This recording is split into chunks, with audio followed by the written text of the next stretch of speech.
Lord, show me right from wrong. Give me light, make me strong. I know the road is long, make me strong.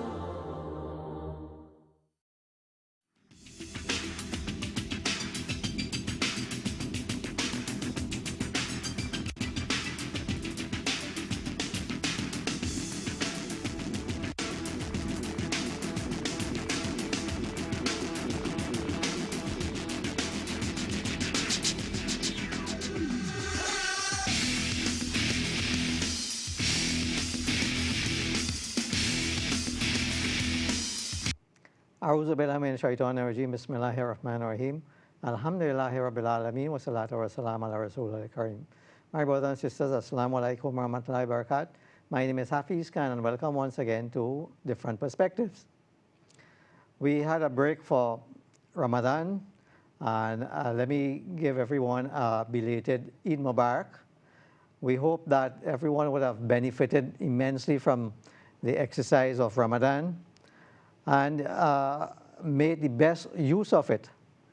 I attended a Jummah, and the Khatib was given a story about a particular Gibran who was supposed to have conquered what is known now as the Rock of Gibraltar, which was given named after him. And it was the Arabs sailed across the rock with a number of ships. And his instruction was to make sure and take that rock to move on to the mainland. And in order to inspire his men, he told them that we can't turn back. There's no way of turning back. So he said, what we will do, when they got on land, he instructed his people to burn all the ships, burn all the boats that they came in. So that would give them the incentive now to make sure that they conquered there to be able to stay alive. So he alluded to that and brought it into the context of Ramadan. That, we have a lot of habits that we brought into Ramadan. And the idea behind Ramadan is to be able to put us in a position to get rid of those bad habits.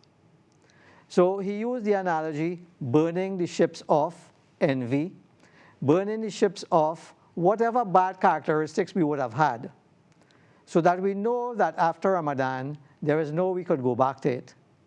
So I hope that most of us, or all of us, would have adopted that attitude and burned the ships of all the bad habits that we had. And after Ramadan, we are now on a new path, and not just going back to Ramadan. What we had, what we were doing before Ramadan.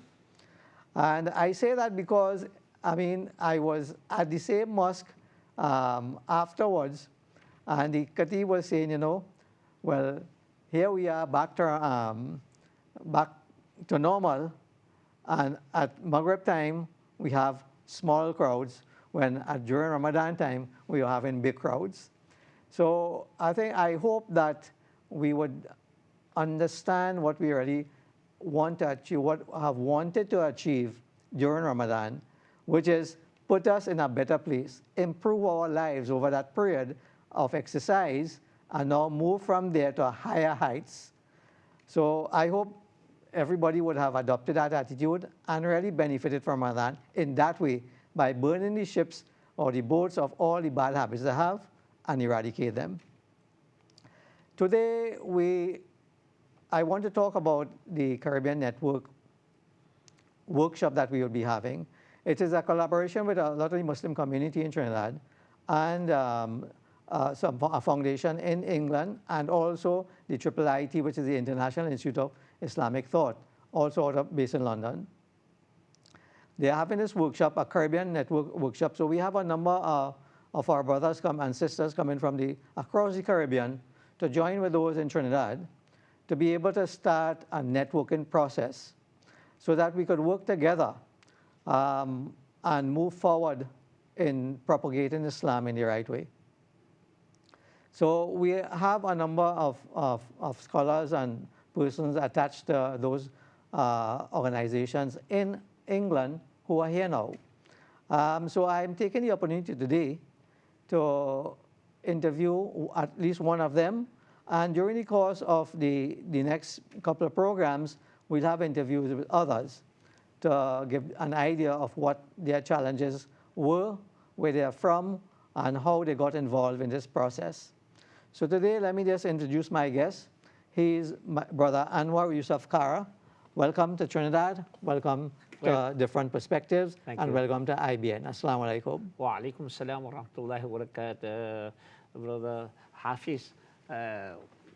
Thank you for your greeting, and I hope, inshallah, I've been looked well after, and I feel very much at home in Trinidad.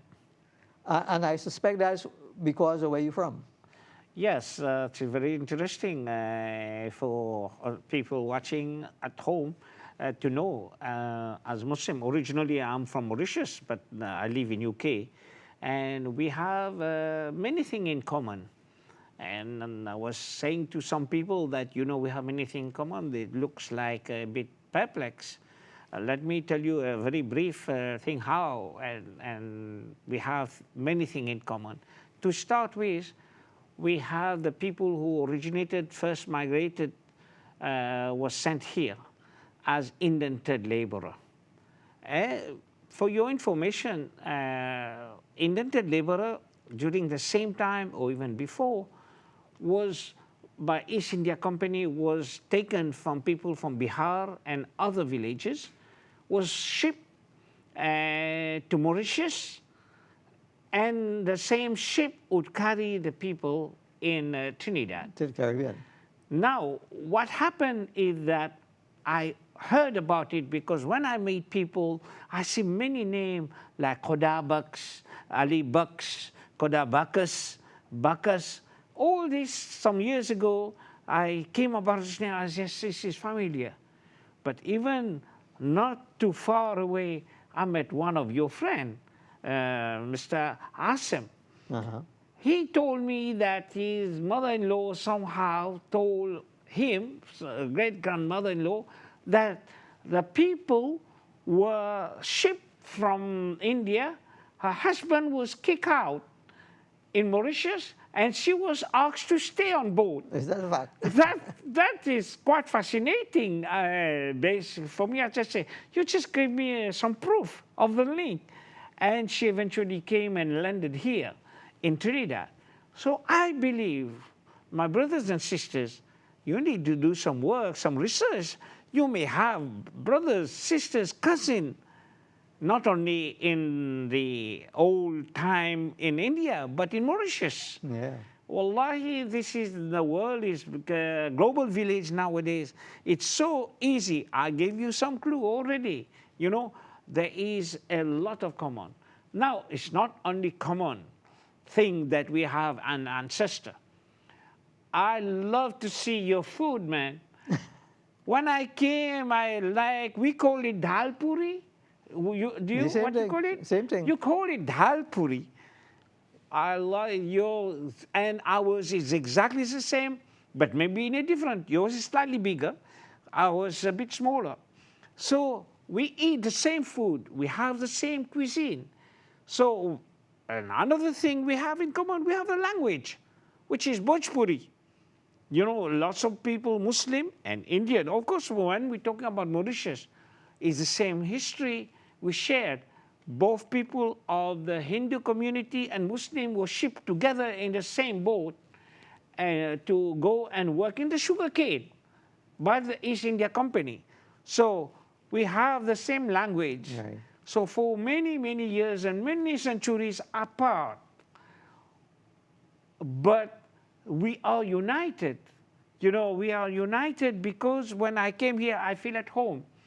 And all the things you produce from your fruit, mango and star fruit, it so make me feel at home. So from that point of view, we have many things in common. How was the climate there? or the climate is like, Same thing? we would say 6 months winter, 6 months summer, but 6 months winter is like in the 20s and 25. The 6 months of summer is between the 30 and 35. All right. Well, same here. So we call it dry season and rainy season because we don't really have any winter in true sense of the word. Yeah, we don't feel like the winter. We Yeah. don't have as in like rainy season, but it will come like any time. As I said, we have something you should know when we're talking about Mauritius and the importance of how Muslim was sent there, why people were sent there. The importance to understand that while the people, the British was trying to do the trade route through India, bringing spices to Europe, so Mauritius became a very important role. If you look at the map, you have the Africa, Madagascar, and Mauritius is somewhere in the middle. So all this called the Cape of Good Hope, Right. all the ship sailing from Europe, from the Dutch people, the Portuguese people, and the English people, they were trying to put their foot in the Asian part. Right. And as you know, I'm not here to give a lesson of history, but as a fact is that the Dutch managed to go up to Indonesia. Right. And they brought some people to Suriname, okay. And the British also went there. But every time they were going through the Cape of Good Hope, the ship was attacked by the French, because Mauritius was known under the French occupation at that time. So when the ship was being attacked, so the British decided in 1810, we cannot put our foothold in India and other places without actually capturing that. And there you go, where we have a French heritage as well. And so Mauritius is bilingual in terms of English and French. So I speak French as well, and some Urdu, and understand some Bhojpuri. So this is how the strategic position of Mauritius is very important. That's why it became very important trade route to open the route to the east. Okay. All right, well, we also had some French and Spanish prior to the English taking over. So that's interesting in terms of the similarities. How did you get involved in this particular conference or workshop? I think before that, I just remember one point. I'll come to that one. I just forgot to mention one very important. Then we will move on to this particular program. I forgot to mention, as I said, we have many things in common. Your great scholars of Trinidad, very well known, who grave service to Islam, is Maulana Abdul Alim Siddiqui. And Maulana Abdul Alim Siddiqui first came to Mauritius and South Africa. All right. For your information, he has a very good base there. So he's on the boat he came, he would stop Mauritius, and he will go to Durban, and from there, Cape Town and East London and Port of Spain. Okay. So it's a very strong link. Connection, And everything Maulana Abdul Alim Siddiqui have established or initiated here, he also initiated in Mauritius. So with this part, I think you have a good idea how we have so many things in common. Coming to this particular program, as I say, I'm an islanders like you. So I felt like this is something important. Not only that we have many things in common, we have our culture in common, we have our deen in common. So I was one of the person trying to speak to some brothers that there is a need to talk about the Muslim and the Caribbean. Because every time when you talk about Muslim in the Caribbean, there is some kind of bad images which is coming out. But we know the fact is that Muslim are loving people. They are peaceful people. Every day a Muslim go out and say, Assalamu alaikum. Peace be with you. Subhanallah. This is the religion of love, religion of peace. But for a few people who are frustrated, and this is blown out of proportion. Yeah. So our mission here is to come here to tell the media, to tell the people, you have nothing to fear about the Muslim. As a Muslim, I have to look for my neighbor, whether he's a Muslim or not Muslim. What Islam teaches me, you know, this is how you think that in Islam, a small minority of Muslim, they happen to make the whole Europe like Spain we're talking about in before 1400. We reign in Spain, we establish mosques, we establish sciences, Christian, Jews, they all flourish civilization, or they speak. This is what Muslim wants to do in the Caribbean. So I felt like it's time that we, the loving peace people, the peaceful people, take the agenda. Then we tell the world that this is what we are. We are peaceful, we love to live in peace, and we want to promote peace. So you are based in London. You have been based in London for how long? Yeah. As you know, I moved to London some 33 years ago. I work with an institution called the Islamic Foundation, which is a big research organization and publishing.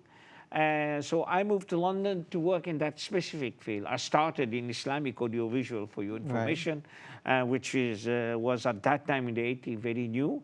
And alhamdulillah, we do a lot of publishing, a lot of what is called pioneering work, and that's where I am based. But I retired for some 3 years ago, right. And I continue to do some work as a consultant, but also looking into the dawah side of our Muslim community around the world. So you have some links with the IIIT? Yes, alhamdulillah, I have a link for some years ago. Actually, I have known the people there, the founders, among the founders, Dr. Ahmed Tutunji, Dr. Omar Kasule, Ismail Farouki, all these great scholars. I met them in 1980s personally, but before that, I have met them also. We were all inspired first. These people inspire us to try to replicate that Islam of Spain. It's the dream which we have. So this first priority, before even IIIT became in existence, I have been in the following and listening as a young person. You know, we try to get everyone focused in to do something always better for humanity. So from that's the message of what they have. And of course, IIIT became existence in 1973, where they want to put in writing and the concept of that revival.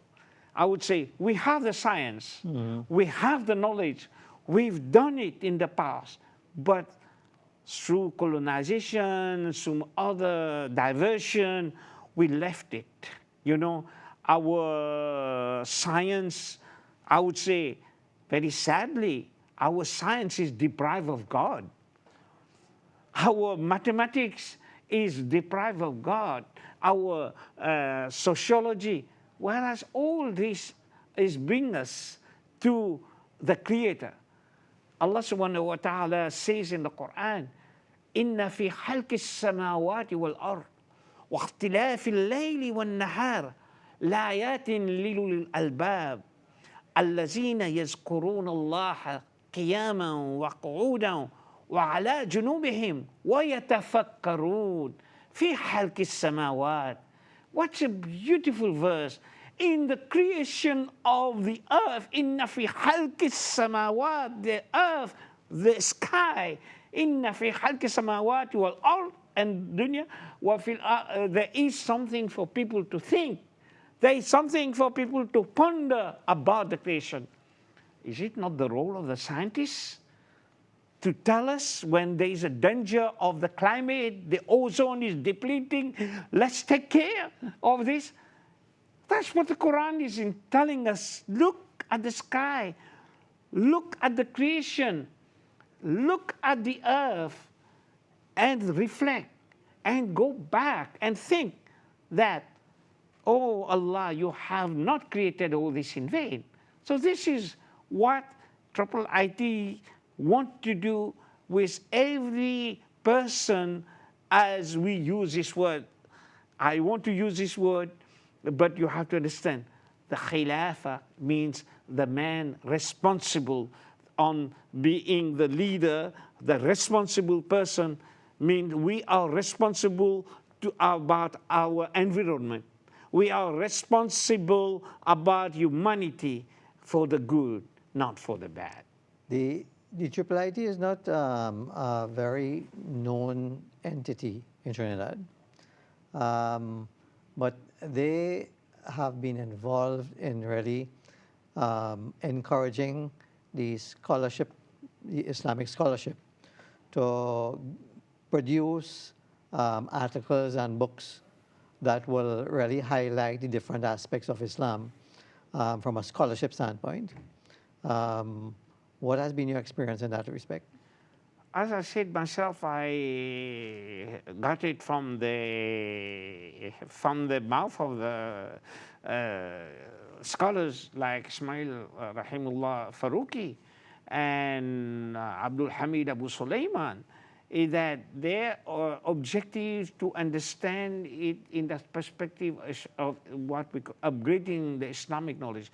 Because unfortunately, as I was saying, that our science have been depleted, our mathematics. I'll give you a very simple example. The other day in Trinidad, I have 3 great people in front of me in a meeting, and I was saying to them, there is a need to tell the children the truth about how Islam is linked to what we do. So they were a bit perplexed. So I'm talking about primary school, you know. So what I did, I write number 1, 2, 3, 4, 5, 6, 7, 8, 9, 10 in numbers.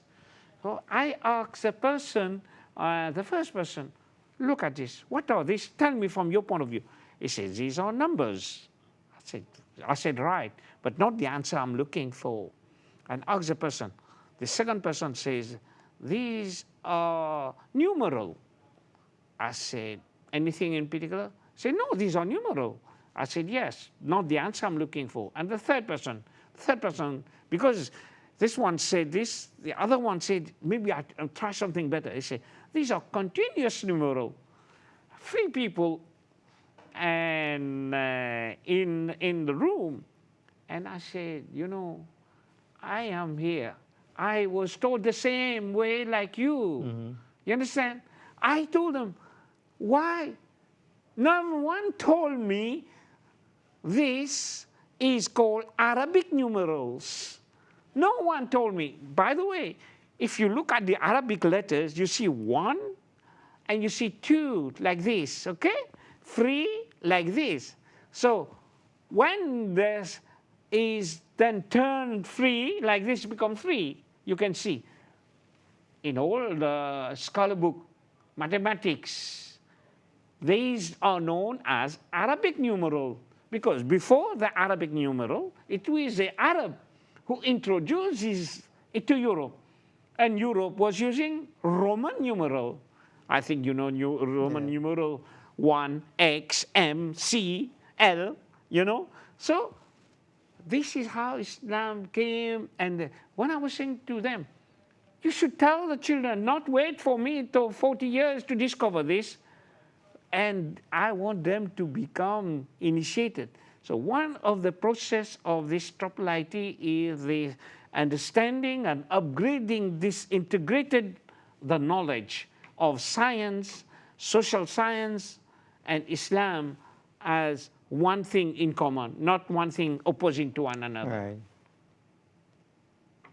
So you were saying that our education system is not, we are not really effective in connecting our education system with the Islamic education system. Yeah, I would say, in a way, fortunately and unfortunately, the whole education system is there. Definitely, they have done a lot of development, a lot of progress based on that. But nowadays, as I would say, like a believer, whether Muslim, Hindu, or Christian person, you know, have to say, this will reinforce my faith as well. This is, I am in it, you know, I am in this system. So what happened is that some of the science have been there in a way to negate the creator. Mm-hmm. So as a scientist, you go along with this, you know, and you start questioning yourself, you start questioning your faith. So unfortunately, it's becoming and more materialist. You know, it will become matter, you know, and object. You know, we are not like, we are human beings. We have feeling. We have the third dimension. So we have to look at the human being as a whole. You know, you can dissect a human being, you will say everything. Everyone is the same. Black or white, you know, is the same. Brown is the same system.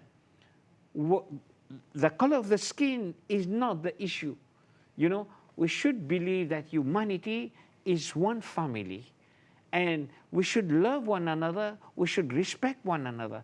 Unfortunately, sometimes some people have came about, and I'm not going with the evolution theory. This is a different matter. Yeah. And you know about it, where they told us, you know, what they have explained to us. I'll leave it for another day. But I'm saying to you that we need to look with a new eyes. This is one of the mission which IIIT want to bring about. Make people reflect, let them do research, and let them come up with what they can discover, what they can contribute for the welfare of everyone, not for the welfare of a few.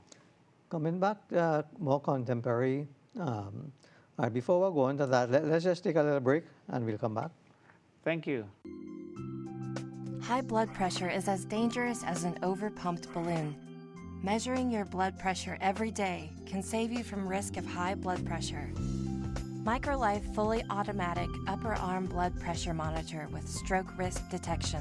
MicroLife AFib screens for atrial fibrillation while taking your blood pressure.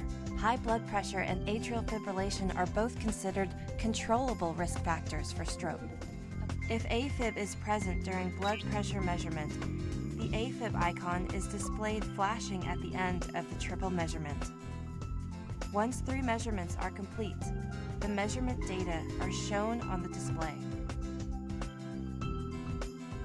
MicroLife, a partner for people, for life. Great news! With Trinidad Fresh, you get 70% real fruit juice, and it's available in fruit punch, orange, and apple. Drink Trinidad Fresh. At times I feel that the sun is hidden by a hazy sky. A God's gift brought straight from the farm to your plate. Jazza Rice, with its premium range of basmati rice, helping you prepare your perfect, mouth-watering dishes just as you planned. Jazza Rice, blessings in each plate. Every now and then we need. This is the Pakistani product, and all over the world, at least try it once. And if it's good, please let us know. We need your encouragement. Just a little time to breathe.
صل وسلم دائما دائما دائما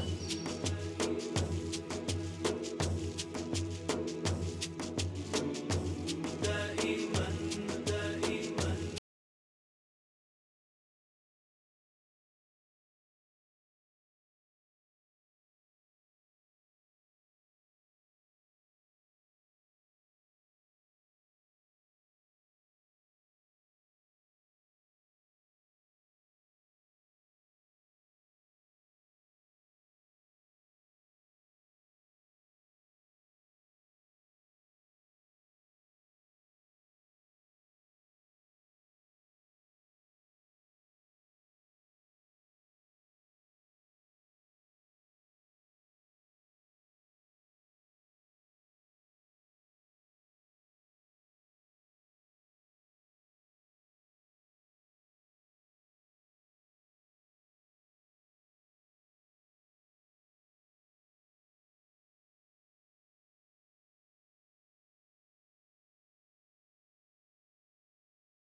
It's giving a very bad image.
We have to live through this together. We have to combat this together. All together we will tell them they will not stop us from loving one another. They cannot take this out. They cannot take this from our teaching. They can say whatever they think from their point of view, but we know, as I said in the part one, Islam starts with peace, and it ends up with peace. But having said that, what do you think the majority of Muslims? You said that the minority is being heard by the wrong they're doing. What could the Muslim community, who are in the majority, what have they not been doing to ensure that their voices are heard in the right way? I think this is the right question. You're right. Unfortunately, many of us, when we do things, we don't go to the media. That's number one. So what we don't do, we don't tell the media, look, we are going out to visit our neighbor. Would you come with your camera and show how Muslim love his neighbors? That's number one. Number two, because we're doing it every day of our life.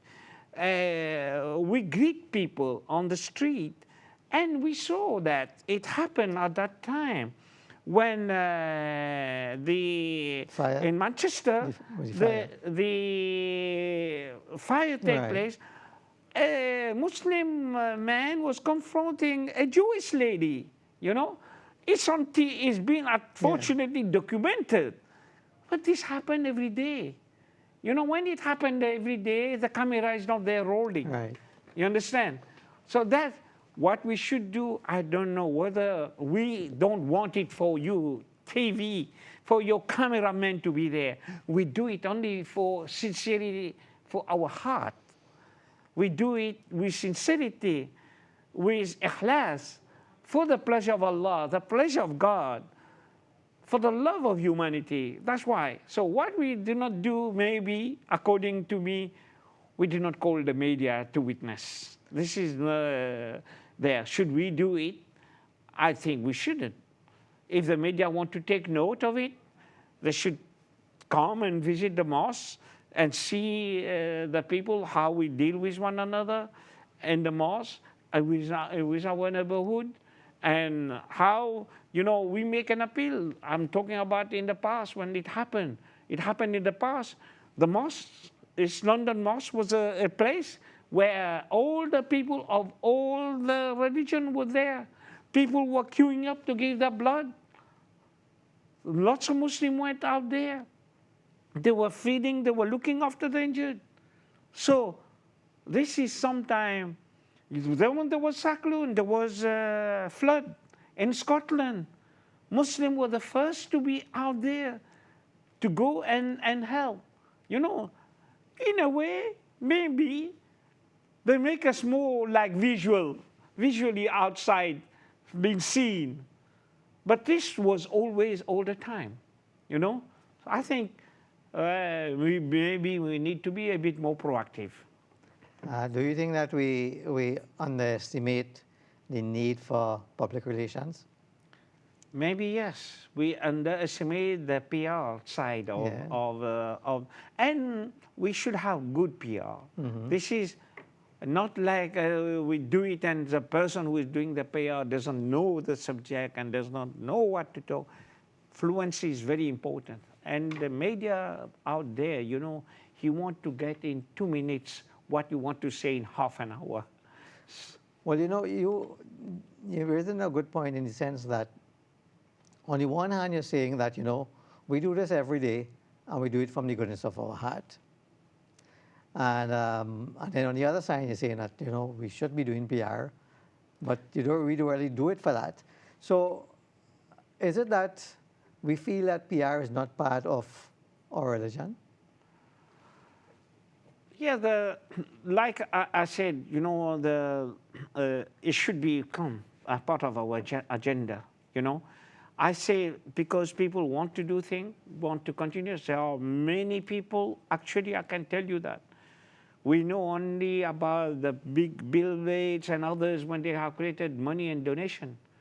We don't know when the biggest foundation, I think Mohammed from Africa, Mo Foundation. How many people of you know about Mo Foundation? It's a great people who is helping in Africa, you know. So in a way, we need to let the people know, because the media is completely ignorant about what is going on, what good thing is doing.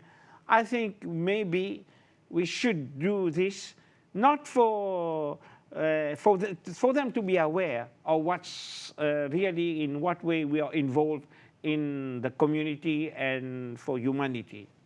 You know, and the justification for that is, you know, remember when the Prophet ﷺ was being attacked by poets?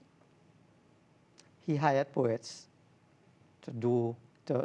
he encouraged poets, who were Muslim, to make stories about him, the positive side of Islam. Yeah. And that is an example that we find that Muslims don't take on. That's true. We are under the microscope on the bad side, right? But we are not being proactive. Now, you said that, you know, the media don't come to see what we're doing. But maybe we should buy our own camera and take it and put it on. Now we have social media. So we should be doing our own PR programs to combat the bad presentation that we get on the other side. You just gave me a very important point. I am, as you know, I have been trained in the media a little bit. One of the objective of what we try to do in the Caribbean, that is, we have a meeting, okay, fine, but what we'll want to do and the outcome, as you know, the social media is very active. That's right. Very, very important. We want to train every young people to be a cameraman with a telephone. Nowadays, it can go live. Show the good thing. Show the good report. Nowadays, it's all you can upload your program on YouTube. You can do positive things. Try to be positive. I'm making an appeal to all young boys and girls, sisters, brothers, that use it for the good thing, you know. See, we don't have enough. We always have something, you know, and you can see every time that, of course, you need the training. We are prepared, and I'm sure the facilities like this channel will be very challenging for you to come. Come and visit that studio. See what's going on. Just don't see the screen or what you see on TV. Come, you are interested in the media. You should be, because this is the digital age. Come and say, what can I do? What can I be a volunteer? Can I stand under the camera? You teach me how to do that. And you on camera, you're home, then you go and experiment.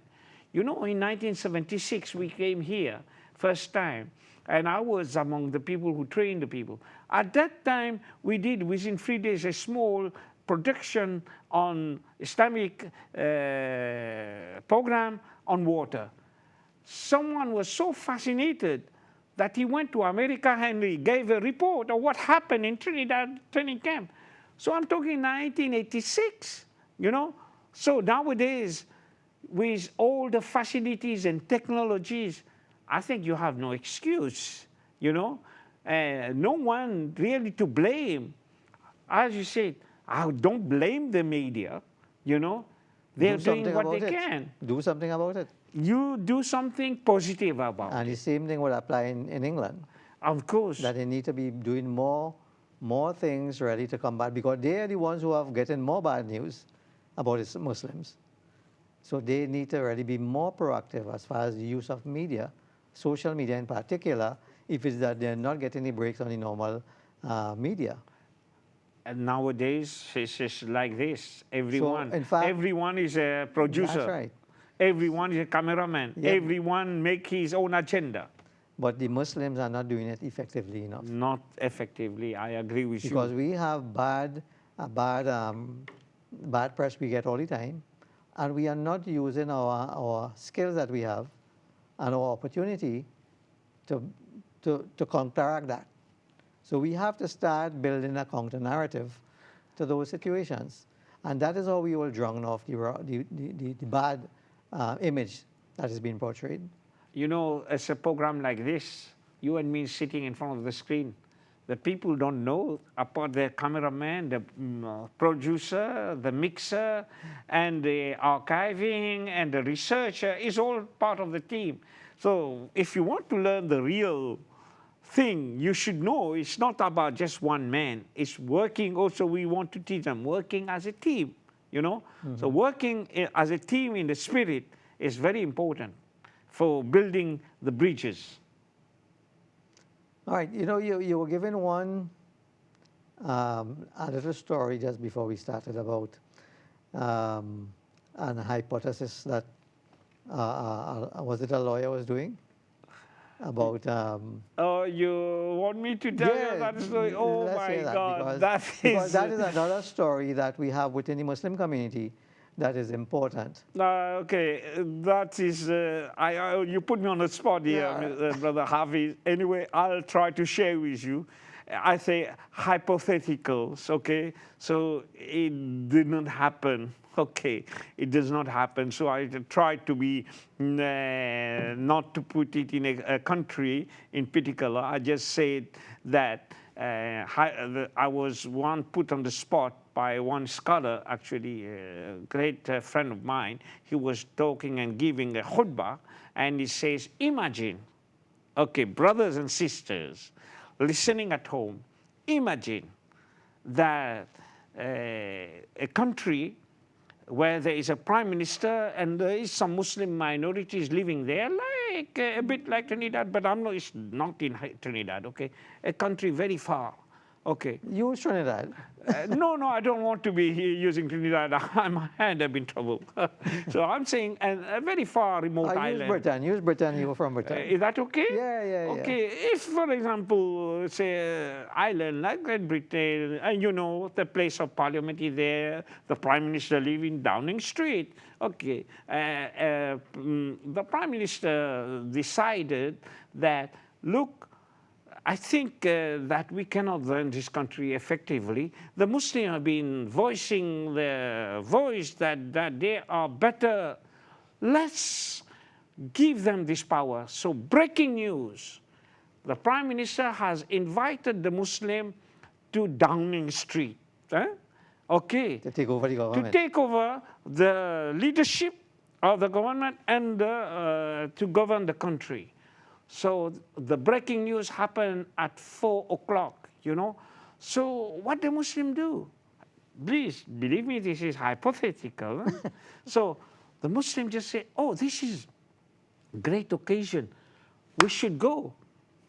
I am, for example, from a place called Leicester. I go to the Imam. You know, have you heard? Breaking news. They're asking whoever comes first will be there. I'll take over the leadership. He said, yeah, we should go. Let's jump in the car. As soon as we leave Leicester, before reaching the motorway, we saw like 20 cars going. And we start saying, where are you going? I say, you are not Muslim. You're not good Muslim. So all this will create some problem. So imagine, you know, Muslim, the way they drive, the whole motorway. If you've been to Pakistan and India, you know how the drive motorways.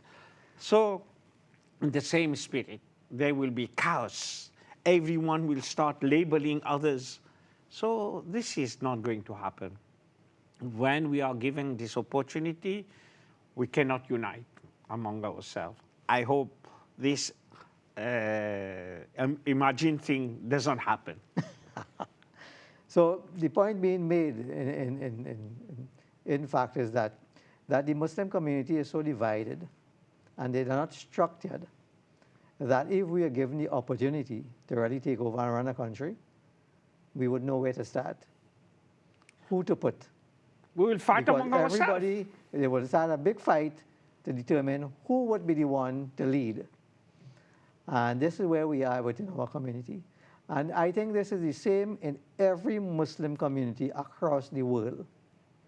And that is where we have to start. We have to start by bringing together the Muslim community. And only then we will get a structure where we will see we are in a position to develop ourselves, our community. And this is what the Caribbean Network Workshop is about, to start formalizing our structure and ensuring that we all are working together by understanding one another, building a hierarchy, understanding who would be the best leader among us, and giving due respect to them, so that we would be able to have an organized and structured community, looking after all the social issues and all the issues where we have to interact with our external publics. So we'll be seeing about our internal issues and our external relationships. And that story is where that hypothesis comes into reality, to show us that we are not structured as the Prophet ﷺ developed the Ummah and a structure by which we operate. So that is where we are now, and we hope that those who would be attending, and this was by invitation because we wanted to get specific persons to get involved so that when they go out there, they would be able to start putting things in place and understanding what kind of structure the Muslim community is supposed to build, so that at the leadership level, regardless there might be 10 or 20, or in our case we have 131 Jamaats, but those Jamaats are supposed to start to work together. and build a unity of the Ummah and a pyramid showing how we need to work with one another. So that is what your analogy. Yes, this is how we should be, and for the welfare of everyone. For when we as a Muslim have responsibility for humanity, remember that. We live in a country which have everyone, people of all the faith. So we should live by example ourselves so that we can unite first ourselves, and humanity will be following us. Without this, there is no leadership. Without this, there is no happiness. Without this, there is no peace. So brothers and sisters, I hope that we can come together, as Brother Hafiz said, for the sake of love, peace, and humanity. Thank you. Well said, Brother Kara. And we are out of time, so thank you very much for joining me this evening. Thank you. And we hope you could get back here sometime. Thank you. Jazakallah. So my brothers and sisters, this has been our program for today. And I invite you to join us next week when we have another interesting, different perspectives. Jazakallah. Assalamu alaikum. Salam.